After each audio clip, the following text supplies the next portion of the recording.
करेंगे। नारद जी ने कहा जरासंध और काल यवन तो क्या चीज है द्वारिका। कृष्ण यदि सारी पृथ्वी मिलकर के मथुरा पर आक्रमण करे तो कृष्ण का कोई बाल बांका नहीं कर सकता। महाराज जी दोबारा क्या बिगाड़ेंगे, और आपके जाने का समय करीब आ रहा है, जल्दी से दुष्टों का विनाश करो, अपने धाम चलो। नारद जी के सामने भगवान हंस गए, जा बाबा। और रात ही रात में भगवान ने समुद्र में द्वारिका बनाई। कितनी बड़ी बनाई? 12 योजन यानी 48 कोस की। और सारे मथुरा के लोग वहां पहुंचा दिए। केवल 2 बचे, कृष्ण और बलराम। सबसे पहले काल यवन ने ललकारा। भगवान श्री कृष्ण दरवाजा खोल करके सूर्य भगवान से बोले मुझे अस्त्र शस्त्र चाहिए। भगवान ने अस्त्र शस्त्र दिए और भगवान सूर्य के अस्त्र शस्त्रों को रथ सहित भेजा। उन पर एक पर कृष्ण बैठे, एक पर बलराम बैठे और ललकारा काल यवन को, आजा युद्ध करने के लिए। काल यवन ने कहा युवराज तेरी सेना कहाँ है? बोला मेरे पास सेना नहीं है, अकेला हूं, पर मेरे पास 3 करोड़ सेना है। भगवान कृष्ण ने कहा तेरे पास 3 करोड़ है, पर मैं 30 करोड़ से भी नहीं डरता। काल यवन ने कहा इतना शूरवीर है तो अकेला लड़ूंगा। बोला आजा। और काल यवन रथ से कूद पड़ा, भगवान की रथ से कूदे। काल यवन भगवान के पास आया और भगवान का सौंदर्य देखकर बोला इससे तो मल्ल युद्ध किया जाए। बोला मल्ल युद्ध कर ले। बोला तेरे जचे जैसे लड़, मल्ल युद्ध कर, तलवार युद्ध कर, तीर युद्ध कर, गदा युद्ध कर, तेरे जचे जैसे लड़।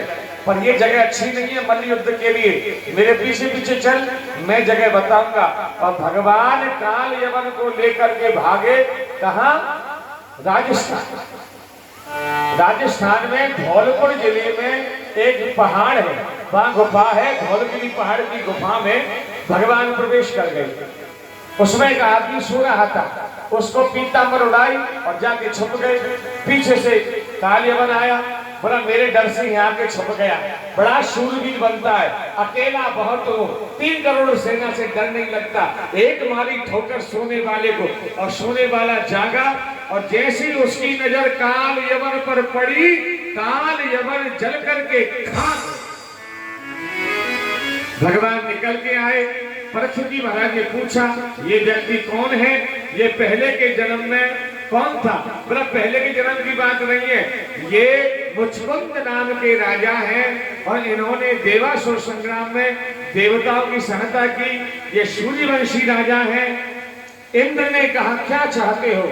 जब जीत गए तब बोला सोना चाहता हूं। तो यहाँ लाके सुला दिया और कहा जो तुझे जगाएगा, जिस पर तेरी पहली दृष्टि पड़ेगी, वो जल करके खाक हो जाएगा। और यदुवंशी कृष्ण तेरा उद्धार करेंगे, परमात्मा अवतार लेकर के आएंगे। जैसे ही काल यवन जला, भगवान निकल के आए, प्रणाम किया। महाराज आपका परिचय? मुझे वासुदेव कृष्ण कहते हैं, यदुवंश में प्रागट्य हुआ है। बोला महाराज मेरा उद्धार कर दीजिए। और मुचकुंद का क्षय निकाला, क्षय यानी माया, मुचकुंद का क्षय निकाला और मुकुंद नाम भगवान ने स्वीकार किया। और मुचकुंद ने भगवान से मांगा, भागवत में लिखा है कि महाराज एक जन्म और दो, एक जन्म में आपकी भक्ति करना चाहता हूं।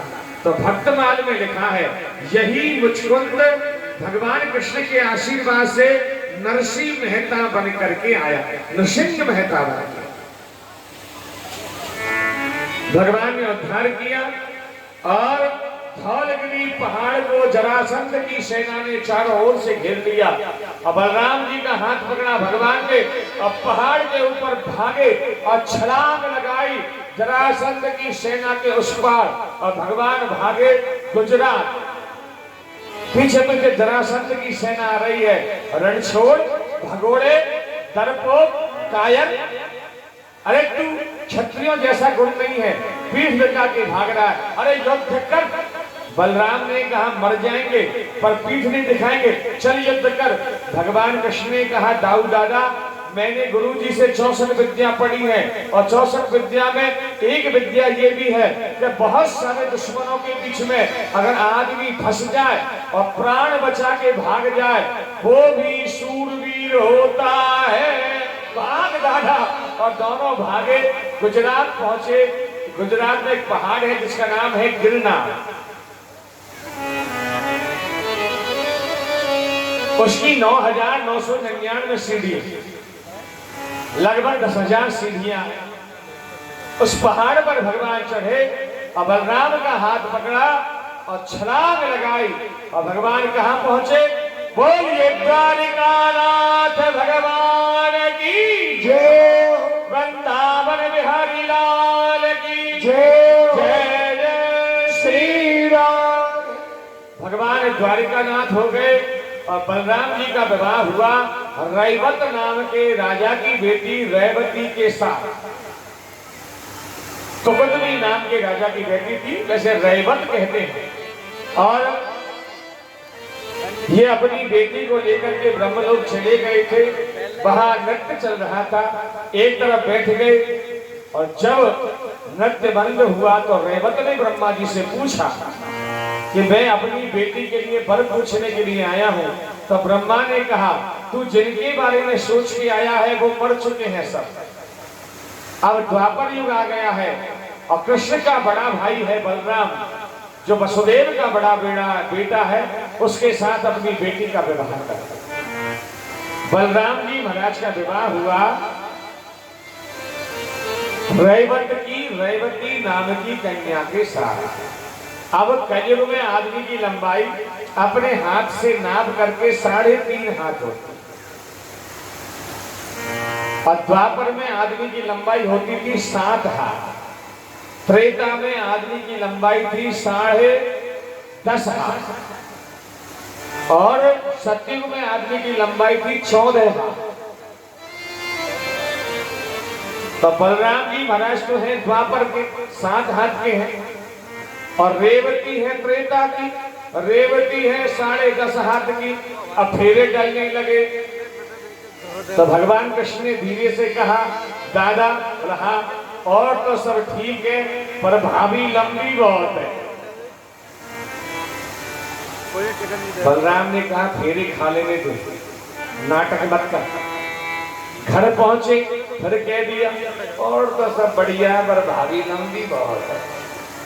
बलराम जी हल मूसल साथ में रखते थे, हल रखा कंधे पर और मूसल की मारी चोट तो छोटी सी हो गई बेचारी। खैर हुई कि नहीं हुई ये बात तो अलग है, पर इन्हें दोनों में कभी बनी नहीं और बलराम जी को संतान हुई नहीं। कभी आप वृंदावन दर्शन करने जाओ, दाऊ जी जाओ तो दाऊ जी में देखना बलराम अलग बैठे हैं और रोहिणी मैया अलग बैठी है, रेवती मैया अलग बैठी है।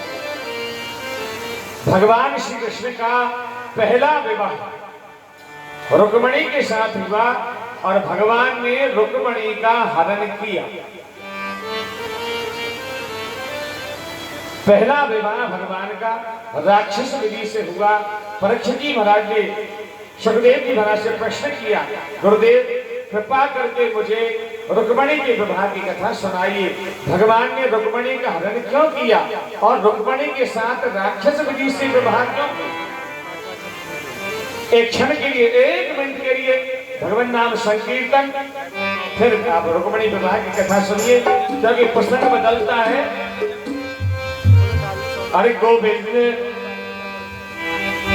मेरो है गोपाल मेरो है, गोविंद मेरो है गोपाल मेरो है, गोपाल के बिहारी नंदलाल मेरो है, गोपाल के बिहारी नंदलाल मेरो है, गोविंद मेरो है गोपाल मेरो है, गोविंद मेरो है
बोले